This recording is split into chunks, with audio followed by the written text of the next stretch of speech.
Yeah, I was losing it, I would say several years ago. I was about 24, 25. I was dating a chick, and she goes, "Your hair's receding." And I was like, I looked in the mirror and I was like, oh, I really am receding right here in the front. And then I was more focused on it at that point going forward when she said it, because I didn't notice it. It was when girlfriend brought it up. I'm a big gym guy, and so I stare at myself in the mirror all the time. So I'm doing curl or something. I was like, oh man, my hair's it's leaving me. And then I had another friend who actually is bald, and he goes, "Oh man, you're losing your hair too." And then it just snowball effect. So at that point, I was cutting my hair a certain way, styling it, using a hat when needed, and kind of just hurt my confidence a lot. So I found out about Dr. McGrath right before the transplant. I found it on YouTube, Dave DiMuzio and Steve Cook, which I'm good friends with now. And I saw their YouTube videos, and they were very popular on the channel. And then at that point, I Googled it, looked him up, and McGrath had great reviews, and I just took the plunge.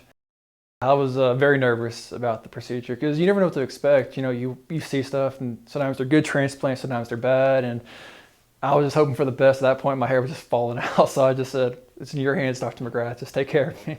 Bobby's procedure is, of course, we also built out the temples. Now, a lot of surgeons don't like to mess with temples. These are all rebuilt, these temples right here. All rebuilt. Everything's soft and natural. And for Bobby, he chose the FUT method because he's online and he really didn't want to do anything about shaving his head. And you know, we can go through here and see that, you know, we don't have any type of crazy scarring. You know, when it's done properly, you don't have to worry about that. Yeah, my first procedure went really well, to be honest. The first couple of months, I was kind of nervous and skeptical because, you know, the new hair is not growing in completely. And so I was always, what's going on? Is this really working? And then by the 6th month, you could finally see the hair coming in. And then after that, it just looked great. I have no complaints so far. I'm a perfectionist, and, you know, I do YouTube, and I just wanted to look, you know, as best as I can, just add some more density in the front. That was it. Just the person I am, I just was like, I can make it just a little bit better. And so that's what I did. Because he did the FUT, he doesn't have to worry about any problem with, you know, decimation of his donor. And, you know, overall, he's set. You know, he's going to stay on the finasteride.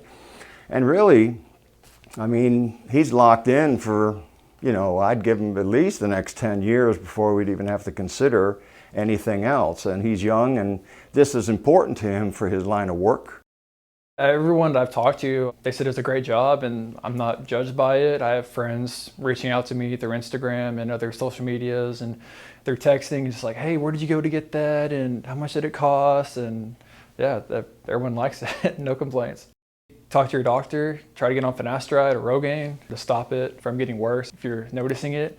And then if it's really bothering you, you know, consult, you know, a hair consultant like Steve Cook and see what he thinks is the best decision for you. And if it's a transplant, go get it. It's best decision I've ever made. So.